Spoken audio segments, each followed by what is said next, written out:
دنیا میں کئی ایسے واقعات رونما ہوتے ہیں جو خود بخود تاریخ کا حصہ بن جاتے ہیں، جن سے ماضی، حال اور مستقبل کا درس ملتا ہے۔ ایسے ہی واقعات میں ایک تقسیم ہند میں مسلمانوں کی ہجرت ہے۔ صدیوں تک ساتھ رہنے اور ایک دوسرے کی خوشی غم میں شرکت کرنے والے پلک جھپکتے ہی جان کے دشمن بن گئے۔ تقسیم ہند داستانوں کی ایسی کتاب ہے جس کا ہر صفحہ خون کے آنسو رلاتا ہے۔ گھر چھٹے، جائیدادیں لٹیں، بیٹیاں کنویں میں ڈوب مری، تو کہیں باپ اولاد کو بچاتے بچاتے دم توڑ گیا۔ لٹے پٹے قافلے، بچھڑنے والے پیاروں کو ڈھونڈتی آنکھیں، انتظار، امید اور وسوسوں کے ساتھ نئی زندگی کی ابتدا۔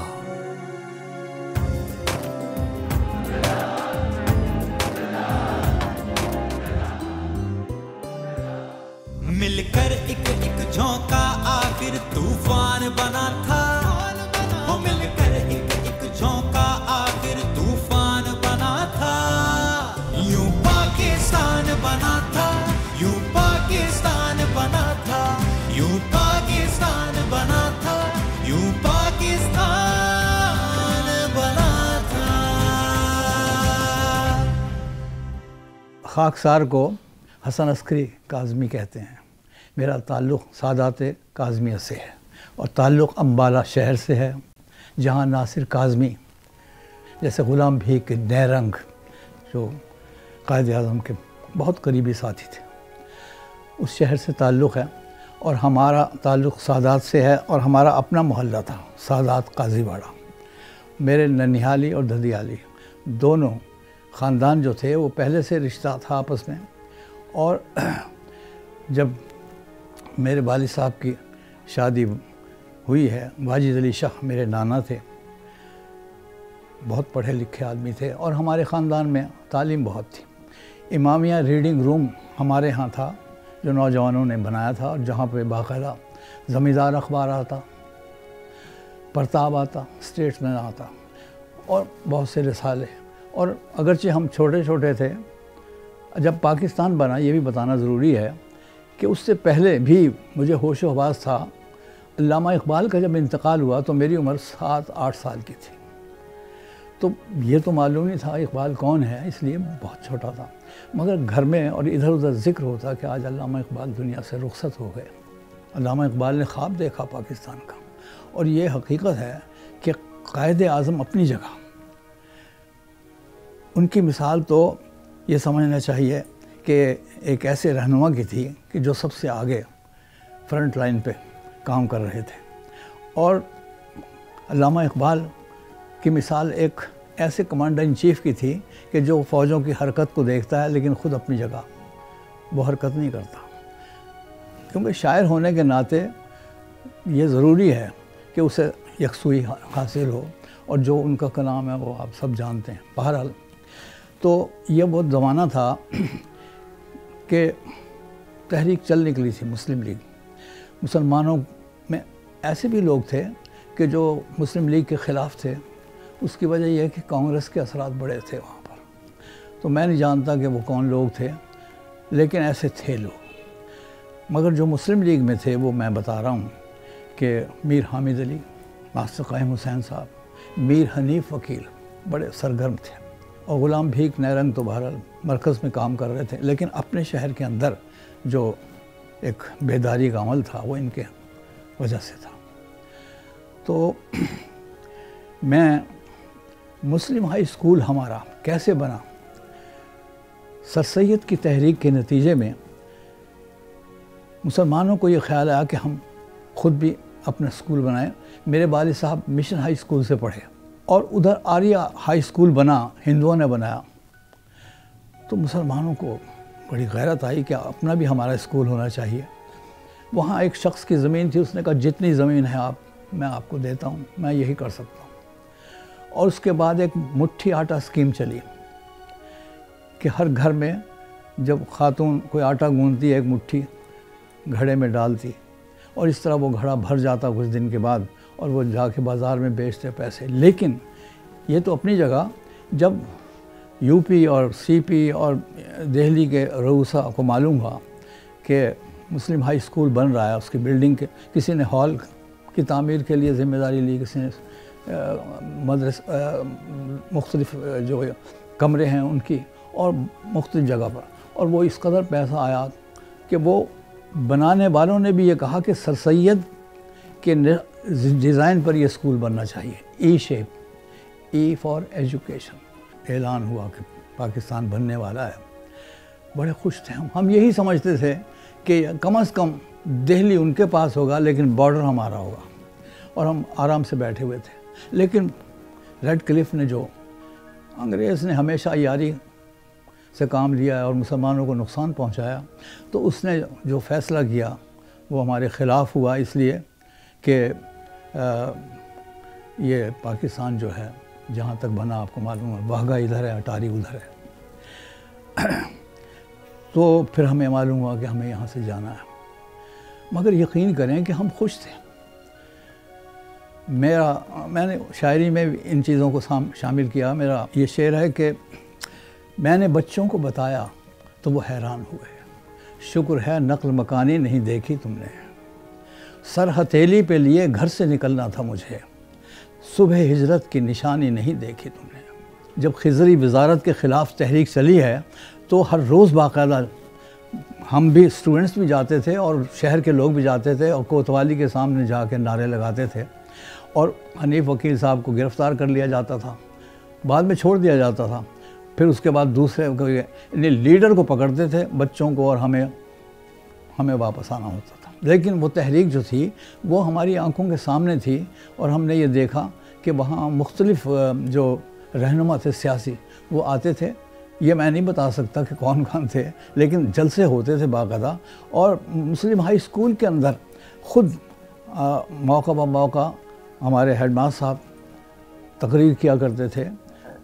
اسٹوڈنٹس میں ایسے تھے جو 10ویں کلاس میں تھے، وہ باقاعدہ اس تحریک کا حصہ تھے، اور جن کو ایک طرح سے یونین، جب اسٹوڈنٹس یونین ہوتی تھی اس میں جو صدر ہوتا تھا اس کا بھی یہ فرض تھا. مگر وہ تحریک جو ہے مرکز تو نہیں تھا ہمارا شہر، تو اس لیے مرکزیت سے ذرا ہٹ کے دیکھیں یہاں سے امرتسر ہے، امرتسر کے بعد جلندھر ہے، جلندھر کے بعد لدھیانہ ہے، لدھیانہ کے بعد امبالہ ہے، امبالہ کے بعد کرنال ہے. یہ ہے تو 192 میل غالباً بتایا جاتا ہے امبالہ. تو وہ تو اپنی جگہ کہ تحریک جو تھی اس کی، لیکن وہ اخباروں میں ہم روز پڑھتے تھے، اور خاص طور سے زمیندار اخبار میں مولانا ظفر علی خان اس زمانے میں کتنی مرتبہ قید و بند انہوں نے برداشت کی ہے. اور ہمارے حسرت موہانی کو دیکھیں، کیا گریٹ آدمی تھا. مجھے یاد ہے کہ انہوں نے جو زندگی بسر کی ہے اس کا ایک واقعہ میں آپ کو بتاؤں کہ قائد اعظم نے کہا شملے میں کہ مولانا صاحب آپ وہاں پہنچیں. ان کے پاس پیسے نہیں تھے جانے کے لیے، پریشان تھے. ایک نے دیکھا کہ آپ پریشان ہیں اور ہاں آپ تو یہیں بیٹھے ہیں، آپ دہلی نہیں، شملہ نہیں جا رہے. تو انہوں نے آہستہ سے کہا کہ ہاں انتظام ہوگا تو جاؤں گا. وہ سمجھ گئے. انہوں نے کہا جناب یہ پیسے، کہا یہ قرض حسنہ ہے میں آ کے دوں گا. تو ایسے لوگ کہاں ملتے ہیں. اسی طرح انہیں مشاعرے میں بلایا گیا، تو جن لوگوں نے بلایا انہوں نے بڑا اہتمام کر رکھا تھا، جھنڈیاں لگا رکھی تھی اور ویلکم ہے یہ وہ، اور اسٹیشن کے اوپر کھڑے ہوئے تھے. انہوں نے یوں کر کے، اور 3rd کلاس میں سفر کرتے تھے وہ، انہوں نے یوں جھانک کے دیکھا کہ لوگ انتظار کر رہے ہیں وہاں باہر، اور یہ بڑا اہتمام ہو رہا، پھول لے رکھے. وہ اس دوسری طرف پلیٹ فارم کے اترے اور خاموشی کے ساتھ اوپر سے نکل کے اور باہر چلے گئے. اب وہ بیچارے تلاش کر رہے ہیں کہ حسرت موہانی صاحب نہیں آئے، بڑے پریشان. وہ راستے میں ایک تندور تھا، اس کے اوپر بیٹھ کے وہ آٹا، کیا آنا روٹی دال مفت وہ کھا رہے تھے کہ وہ جو بیچارے پریشانی میں واپس جا رہے تھے. انہوں نے کہا ٹھہرے وہ دیکھیں حضرت موہانی نہیں بیٹھے ہوئے. انہوں نے دیکھا وہ تو وہاں بیٹھے ہوئے. کہا حضرت ہم تو آپ کو وہاں دیکھ رہے ہیں، آپ یہاں ہیں. ہاں تم چلو میں آ رہا ہوں. انہوں نے کہا جی کار کھڑی ہوئی ہے. اس نے نہیں میں آ جاؤں گا، آپ جائیں میں ابھی آتا ہوں. اتنے سادہ لوگ تھے. جب ان کو رقم دی گئی اس زمانے میں کہ آپ تشریف لائے یہ 100 روپے، اس نے کہا بھائی کیسے؟ انہوں نے کہا 2 روپے 4 آنے کے، 2 روپے 4 آنے کے، اگر دینے ہی ہیں تو وہ دیتے ہیں مجھے، بس کافی ہے. ہمارے ہاں جو شعور اور بیداری آئی ہے وہ ہمارے اساتذہ کا بڑا اس میں حصہ ہے. لوگ بہت کم سمجھتے ہیں اس بات کو. وقت بوقت وہ جب بھی کہتے ہیں پڑھاتے تھے بیچ میں یہ بات لے آتے تھے کہ آپ کو جو رہنما ملا قائد اعظم ایسا کوئی نہیں. کتنے دوسرے علماء ہند یہ سب ان کی جھولی میں گرے ہوئے تھے کانگریس کے. اسی طرح سے احراری بھی ادھر تھے. مسلم لیگ جو تھی بڑی منظم جماعت تھی لیکن اتنی بیداری جس کی ضرورت تھی آزادی کے لیے وہ ابھی پیدا نہیں ہوئی تھی. عوام الناس کے اندر شعور تو آ گیا تھا کہ قائد اعظم چاہتے ہیں کہ ہمیں آزادی ملے مگر وہ اس کے لیے اس طرح تیار نہیں تھے. پاکستان جب بنا اس وقت تک کوئی خرابی نہیں تھی. اچھا میں آپ نے امبالے کی بات بتاؤں. کمال کا شہر تھا ہمارا کہ درمیان میں ہندو تھے اور چاروں طرف مسلمان آباد تھے اور غریب تھے لیکن چاروں طرف تھے. اس لیے ہمارے ہاں کوئی قتل و غارت نہیں ہوا شہر کے اندر. یہ الگ بات ہے کہ دیہات جو ادھر ادھر تھے بڑا نقصان ہوا وہاں پر. اچھا جب یہ قتل و غارت شروع ہو گیا تو ہندو ڈرتے تھے ہم سے, یقین کریں, کیونکہ ہم چاروں طرف تھے. بانسوارا بازار تھا, کوتوالی بازار تھا, اسی طرح سے دھول کوٹ تھا, پتہ نہیں کیا کیا بازاروں کے نام تھے, منڈی تھی اور ایک کلچر تھا مسلمانوں کا. یہ میں بتاؤں جب یہ صورتحال پیدا ہوئی تو یہ خیال آیا مسلمانوں کو کہ ہمیں اپنی حفاظت کے لیے کچھ کرنا چاہیے. ادھر سے یہ ہوا کہ جب دیہات کے دیہات اجڑ گئے, کچھ قتل ہو گئے, کچھ آئے. ہم نے ہمارے ننیال میں بھی, ددیال میں بھی اور دوسرے کے گھروں کے اندر اوپر 1-2 منزلہ مکان تھے ہمارے. تو ہم نے کہا کہ بھئی جس نے آنا ہے ہمارے گھروں میں آ جائے. تو سادات کی خواتین پردہ بہت کرتی تھیں بیچاری, وہ پردہ کرتی تھیں لیکن ہم نے کہا بھائی اب پردہ جو ہے وہ نہیں ہو سکتا جو روایتی آپ کا پردہ ہے, تو رہ لیں. تو وہ رہے. اور اچھا وہ میں بتا رہا تھا کہ یہاں ہمارے ایک بخاری صاحب تھے, حسن مثنی بخاری, انہوں نے ہماری سیٹیں بھیجی. 7 سیٹیں انہیں ملیں, ہمیں اطلاع ہو گئی, ہم تیار ہو گئے. اچھا میری نانی جو تھی ان کے والد صاحب جو تھے فارسٹ آفیسر تھے لاہور میں. بچپن ان کا یہاں گزرا تھا. وہ بڑی خوش ہوئی کہ کوئی بات نہیں, اپنا گھر چھوڑیں گے تو کیا, میں وہ شہر دیکھوں گی جو میں نے بچپن میں دیکھا. مگر ایک دن انہیں خیال آ گیا بیٹھے بیٹھے کہ میرے 4 بیٹوں کا سامان پڑا ہوا ہے, جہیز کا سامان ہے, مختلف کمروں کے اندر سامان رکھا ہوا, یہ سب یہیں رہ جائے گا. وہ اس صدمے میں بیمار ہو گئی.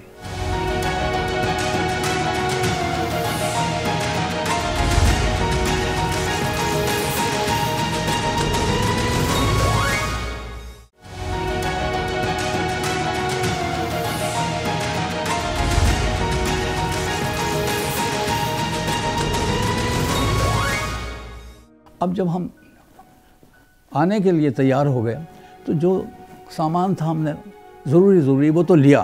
سامان لے کے ہم سڑک پر آ گئے اور ان کے کنوائے آ گئے اور ہمارے سامنے جو کھڑا تھا انہوں نے کہا بیٹھیں آپ. سامان رکھنے لگے. کیپٹن تھا, اس نے کہا نہیں ایک بات سنیں, آپ ایک آدمی اور بٹھا لیں, سامان کی کوئی اہمیت نہیں ہے, آدمی کی اہمیت ہے. تو آپ 7 آدمی ہیں, آپ بے شک 8 بٹھا لیں.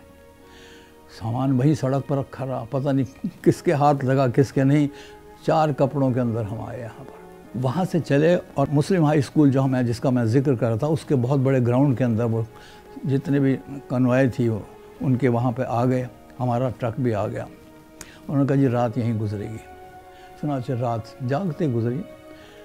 تو رات کو میں دیکھتا تھا مسلم ہائی اسکول کی طرف اور مجھے رونا آتا تھا کہ اب ہمیشہ کے لیے ہم یہاں سے جا رہے ہیں. وہ دوست یاد آنے لگے. ایسے اچھے دوست تھے. ایک ان میں سید ظاہر حسین رضوی میرے دوست تھے. ایک دلبر ہمارے یونیورسٹی میں پڑھاتے تھے بعد میں. اور اسی طرح بہت سے دوست تھے. اعجاز تھا ایک ہمارا دوست, اشفاق احمد, اشفاق علی کاظمی. تو ساری رات میں دیکھتا رہا اسکول کی طرف. وہ بلڈنگ میرے سامنے تھی جہاں ہم گراؤنڈ میں تھے. بہرحال اذان کے وقت صبح کی فجر کی اذان کے ساتھ انہوں نے جلدی بیٹھیں. بیٹھ کے ٹرک چلے. جی ٹی روڈ جہاں ہم روز سیر کے لیے جاتے تھے وہاں سے گزرے تھے. وہ پرانا زمانہ یاد آتا رہا. اب وہ چلے اور اتنی کمزور آہستہ رفتار سے چلے کہ سارا دن چلے. یہاں تک کہ رات ہو گئی، اور امرتسر کے قریب جب ہم پہنچے تو میں نے، کیونکہ وہ کیپٹن بالکل نوجوان تھا، مجھ سے ذرا میرے خیال 4 سال بڑا ہوگا، تو میں نے اس سے ایسے سوال کیا، ایسے گفتگو ہوتی ہے، میں نے کہا یہ بتائیں اگر یہاں حملہ ہو گیا تو؟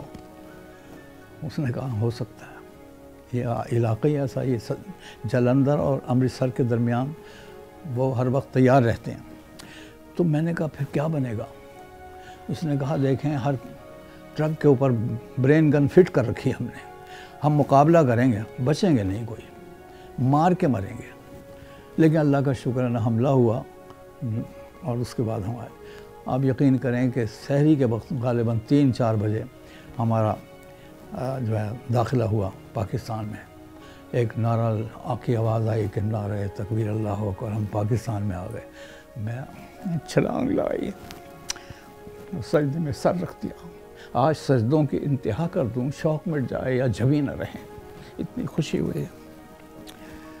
وہاں سے چلے اسٹیشن پر لا کے انہوں نے کہا جی کہ ہم نے آپ اپنا کام کر دیا، اب آپ جانے جہاں چاہے چلے جائیں۔ ہم نے کہا ہم کہاں جائیں؟ وہ کہنے لگے جہاں چاہے جائیں آپ، یہاں لاہور ہے۔ ہمیں کچھ پتہ نہیں تھا، تو میری عمر تو 16 برس تھی، کوئی اور بڑا نہیں تھا میرے سر پہ، خواتین تھیں۔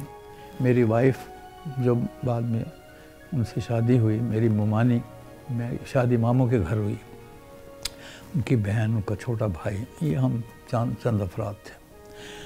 تو لیکن بہرحال یہ واقعات تو اپنی جگہ، ہم پلٹ کے پھر جاتے ہیں پارٹیشن سے پہلے کے جو حالات تھے۔ تارا سنگھ جو تھا وہ نہ مانا، قائد اعظم نے اسے سمجھایا کہ تمہارے مقدس مقامات تو ہماری سرزمین پہ ہیں، اس علاقے میں ہیں، تو یعنی حسن ابدال میں ہیں یا لاہور میں ہیں یا ننکانہ وغیرہ میں، تو تم ہمارے ساتھ آؤ اور یہ علاقہ تمہارے پاس، تمہاری حکومت ہوگی۔ مگر وہ اس لیے نہیں مانا، آپ کو پتہ ہوگا وہ ہندو تھا، اس نے سکھ مذہب بعد میں اختیار کیا، اور ہندو ہونے کی وجہ سے ہندو، اور وہ بھی یہ چاہتا تھا کہ مسلمان جو ہیں ان کو ذلیل کیا جائے جو بھی ہو سکتا ہے ہم سے، اور وہ اس نے بھڑکا دیا، اور بھڑکانے کے نتیجے میں آغاز انہوں نے کیا، اور مسلمان امرتسر کے لوگ بڑے جوان تھے، تگڑے تھے اور بڑے مضبوط تھے، انہوں نے مقابلہ کیا، لیکن کہاں تک مقابلہ کرتے ہیں؟ ہندو میں نے بتایا کہ یہاں سے کچھ تو نکل گئے اور بہت سے مارے گئے۔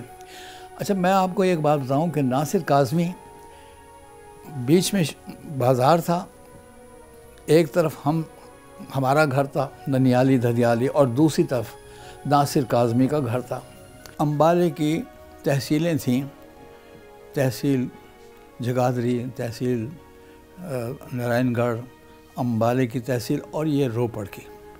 تو روپڑ میں نے ایک دفعہ دیکھا بچپن میں، بیچ میں سے نہر چل رہی تھی اور دونوں طرف آبادی تھی، بہت خوبصورت جگہ تھی۔ تو وہاں یہ شیخ منظور الہی جو ہمارے نگران وزیر اعلیٰ رہے پنجاب میں، جب ابھی قریبی ماضی زیادہ نہیں، تو ان کا پورا خاندان وہاں تباہ ہو گیا، قتل کر دیا گیا۔ ہندوؤں نے یہ سازش کی کہ وہاں پر ایک ٹرین کھڑی کر دی، اور اس کا ڈرائیور جو تھا ہندو ہی تھا، لیکن اس کے سر پہ ٹوپی پہنا دی گئی، خط لگوا دیا گیا، اور اعلان کر دیا پورے شہر کے اندر کہ جس نے جانا پاکستان کی ٹرین کھڑی ہوئی ہے، آپ جو جانا چاہے چلے جائیں۔ اب ظاہر ہے کہ لوگ چاہتے بھی تھے کہ یہاں سے نکلیں، اور وہ لوگ خوشحال تھے، عموماً غریب تھے مسلمان، لیکن یہاں کے لوگ جو تھے تجارت پیشہ ہوں گے یا کیا، شیخ فیملی تھی، پیسہ ویسا ان کے پاس تھا، وہ سب کے سب اس میں بیٹھ گئے۔ اور سازش چونکہ یہ ہو چکی تھی کہ سکھوں سے کہا گیا تھا آپ تیار رہیں، اور آپ کا جو شہر ہے سرہند شریف بڑا متبرک مقام ہے، بڑے کہنا چاہیے اس کا صوفیہ کے ہاں بڑا ذکر ہوتا ہے، اور یقیناً وہ مجدد الفسانی بہت بڑی ہستی تھے، اور 2 قومی نظریہ انہوں نے پیش کیا تھا، یہ میں آپ کو بتاؤں۔ پھر اس کے بعد سر سید نے اسے آگے پروموٹ کیا، اور اس کے بعد قائد اعظم نے اس کے عملی شکل دکھا دی۔ تو وہاں جب ٹرین پہنچی ہے، ہر طرف سے حملہ ہو رہا تھا، اور وہ حیران کہ کیا ہو گیا، اور قتل و غارت، خون بہہ رہا ہے، عورتوں کے سینے کاٹ دیے گئے، بچوں کو بھالوں پر اچھالا گیا، کرپانیں ان کے پاس تھی، تلواریں ان کے پاس تھی. قتل ہو رہا تھا کہ اطلاع پہنچی امبالہ ڈپٹی کمشنر کے پاس. گریوال یہ سکھ تھا لیکن مونا سکھ تھا, داڑھی واڑی نہیں تھی. وہ انسان دوست تھا میں سمجھتا ہوں. اس نے فوراً پولیس کو آرڈر دیا کہ میرے ساتھ چلیں. وہ کار میں جب قریب پہنچا تو انہیں پتہ چل گیا, مقابلہ تو نہیں کر سکتے نہ پولیس کا نہ اس طرح, وہ بھاگ گئے وہاں سے نکل گئے. لیکن وہاں جو تڑپ رہے تھے دیکھا, ان میں سے جو اس قابل تھے کہ بچ جائیں گے ان کو اٹھایا اور امبالہ شہر میں لے آئے. جو باقی تھے وہاں معلوم نہیں ان کا کیا حشر ہوا. لاشیں پڑی رہتی تھی, کیا بتائیں کہ کیا ان کا انجام ہوتا تھا. تو جب وہاں امبالے میں لائے, آپ یقین کریں کوئی مسلمان ڈاکٹر نہیں تھا ہسپتال میں, کوئی ڈسپینسر مسلمان نہیں تھا وہاں, ہندو تھے وہاں پر. ہندو ظاہر ہے کس بے دردی سے انہوں نے علاج کیا کیا, بلکہ مار ڈالا ان کو. اور عورتیں جو تھی بیچاروں کے, یعنی ان کے سینے کٹے ہوئے تھے جو بچ گئیں. بچوں کو قتل کر دیا جو زخمی حالت میں تھے ان کا. تو امبالہ شہر کے مسلمانوں نے یہ طے کیا کہ ہر گھر سے جو بھی امداد ہو سکتی ہے کی جائے. چنانچہ ہمارے سادات نے ہر روز 1-2 دیگیں پکا کے بھیجتے تھے کھانے کی, اور جگہ سے بھی آتے تھے. چونکہ ہمارا خاندان ذرا نسبتاً خوشحال تھا اور غریب لوگ تھے مسلمان بیچارے, لیکن جذبہ بڑا تھا ان میں. تو وہ وہاں پر رہے. تو میں نے دیکھا ان کا حشر. جو ہمارے مقامی ڈاکٹر تھے مسلمان دکانوں پر, میں نے دیکھا ایک شخص کی گردن کٹی ہوئی ہے, بس نل کھڑا لگا ہوا اس کا. پتہ نہیں وہ بچا ہوگا یا نہیں بچا ہوگا. تو یہ واقعہ جو ہے اس سے یہ ثابت ہوتا ہے کہ مسلمان سادہ مزاج ہیں. وہ دھوکے میں آ گئے. دھوکہ ظاہر ہے کہ انگریز بھی دھوکہ دے رہا, ہندو بھی دھوکہ دے رہا, سکھوں نے بھی ظلم. اچھا ایک عجیب واقعہ ہو, یہ سمجھ میں نہیں آتا میری, کہ تھوڑے ہی عرصے کے بعد راجہ غضنفر جب ہائی کمشنر ہوئے انڈیا کے, تو انہوں نے ایسی فضا پیدا کی وہاں کہ سکھوں کو احساس ہوا کہ ہم سے بڑی غلطی ہوئی. اب وہ سکھ پشیمان ہیں. جب پاکستان بن گیا, ہم اس وقت فیروز پور روڈ میں کوٹھیاں خالی پڑی ہوئی تھیں. ایک کوٹھی میں ہم نے قیام کیا, جسے جو کمرہ مل گیا, اور بہت سی کوٹھیاں خالی پڑی ہوئی تھیں. تو پتہ چلا کہ قائد اعظم آج لاہور میں تقریر کر رہے ہیں. اس زمانے میں جانے آنے کی کوئی سواری کا تو انتظام تھا ہی نہیں. پیدل میں فیروز روڈ سے چلا, اور یونیورسٹی گراؤنڈ جو آپ نے دیکھے جہاں جہاز بھی کھڑا ہوا ہے ایک پرانا, کتنے بہت بڑا گراؤنڈ ہے, اس کی وہ جو سیڑھیاں بنی ہوئی ہیں اس کے اوپر سٹیج بنا ہوا تھا. میں جب پہنچا, جہاں آپ نے دیکھا ہوگا ایک اب بھی شاید پیٹرول پمپ ہے, اس کے ساتھ جگہ مجھے مل گئی بالکل آخر میں. اب قائد اعظم مجھے دور سے نظر تو آ رہے ہیں مگر نہ نظر آنے کے برابر. بڑا میں نے کہا بھائی قائد اعظم کے سامنے بھی ہیں مگر نہیں بھی ہیں, اس لیے کہ فاصلہ بہت ہے. تو آپ یقین کریں اتفاق سے میرے ساتھ ہی ایک آدمی وہ لے کے آیا ہوا تھا کہیں دوربین سے دیکھ رہا تھا. میں نے اس سے مانگی نہیں, جھپٹ کے اس سے چھینی اور میں نے اپنی آنکھوں کے ساتھ لگائی. قائد اعظم میرے سامنے آ گئے بالکل. میں بڑا خوش ہوا. اس نے کہا کی کرنا پہ, میرے سے چھین لی اس نے. میں نے کہا چلے, میرا کام ہو گیا. اب تقریر ان کی آخری تھی, ختم ہو رہی تھی. میں نے کہا قائد اعظم یہاں سے نکل کے کار میں بیٹھیں گے, پھر وہ یہاں سے ہوتے ہوئے مال روڈ پر آئیں گے. تو میں بھاگ کے وہاں سے, یقین کریں ٹولنٹن مارکیٹ کے ساتھ کارنر جو ہے, میں وہاں کھڑا ہو گیا. ابھی کار نہیں آئی تھی ان کی, اور وہ انتظار کر رہے تھے کہ دیکھا کہ وہ کاروان چلا آ رہا. میں بالکل اٹینشن کھڑا ہو گیا. ظاہر ہے کہ کار جب جا رہی تھی ادھر گورنر ہاؤس کی طرف, تو وہ لیفٹ کی سائڈ, رائٹ سائڈ پر بیٹھے ہوئے تھے. تو بالکل جیسے میرا اور آپ کا فاصلہ, اتنے فاصلے پر میں یوں کھڑا ہوا تھا. میں نے ایک دم دیکھتے سلام کیا. قائد اعظم نے مسکرا کے دیکھا اور جواب دیا اور نکل گئے. میں نے کہا چلو یہ بھی ایک یادگار لمحہ تھا جو مجھے میسر آیا. مگر مس فاطمہ جناح ہمارے کالج میں آئی جب میں تھا, تو میں نے ٹاپ کیا ہوا تھا اپنے سبجیکٹ میں. تو انعام جب ملا تو وہ سب کو انعام دینی تھی. میں نے کیا کیا کہ وہ کاپی لی اور سر جھکا دیا. تو انہوں نے میرے سر پہ ہاتھ پھیرا. تو یہ واقعہ جو ہے بڑا میرے لیے، تو بات یہ ہے کہ ہم نے زندگی جب بسر کر لی یہاں اور کر رہے ہیں، یہ دکھ ہے کہ کاش ہمیں ویسی قیادت میسر آتی۔ دیکھو ہمارے پاس سر سید تھے، سر سید کتنے قوم کے ہمدرد تھے۔ پنجاب میں آئے تو ان کا یہ خطاب ہے، زندہ دلان لاہور۔ کچھ لوگ ایسے ہوتے ہیں کہ نہیں، ہم تو عادت ہے مجرا سننے کی، ہم تو ان کو دیتے ہیں پیسے۔ تو سر سید نے کہا میں وہ بھی کر کے دکھا دیتا ہوں۔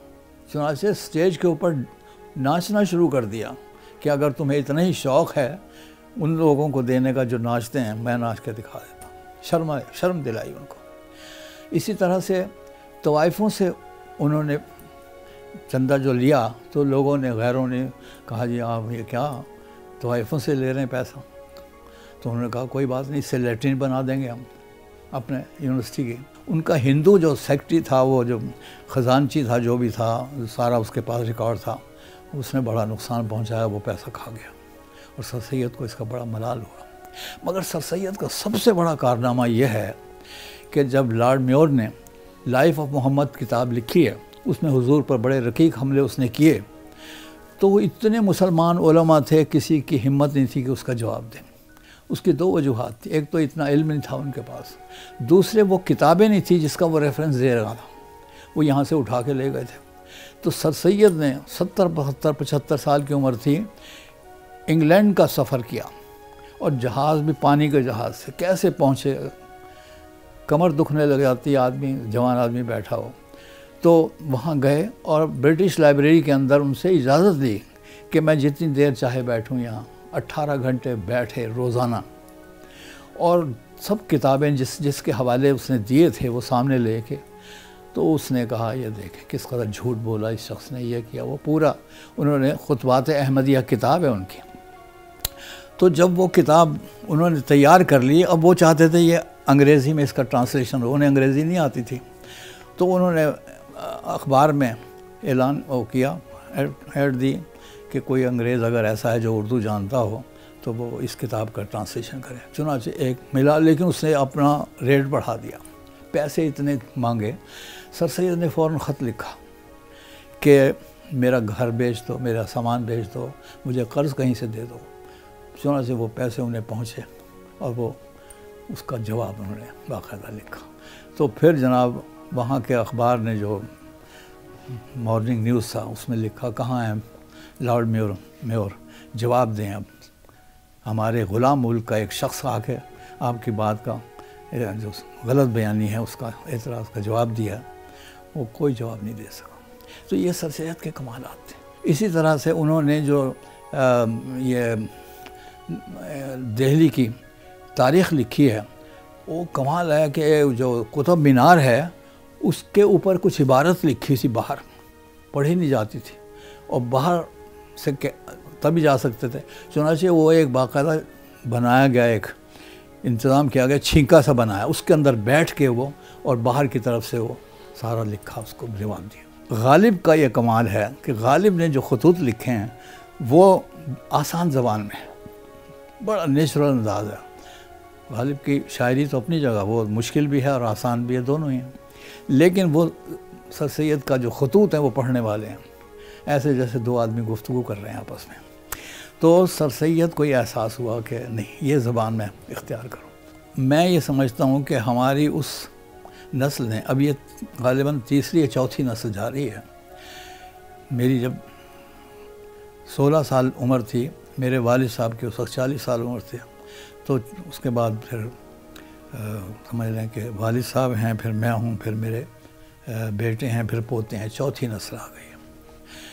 تو اگرچہ ہم نے بھرپور کوشش کی، جو بااصول لوگ تھے، کہ ہمیں زندہ رہنا ہے، باوقار زندگی بسر کرنی ہے، اور پاکستان کے آزاد شہری ہیں ہم سے کم غلطیاں ہوئیں، لیکن اس طبقے نے ظلم کیا ہے ہمارے پر، کہ جو ابن الوقت تھے۔ ہمارے ایک دوست سے بڑی اچھی بات کہتے تھے کہ اگر یہ قوم صرف دیانتدار ہو جائے نا، سارے مسائل حل ہو جاتے۔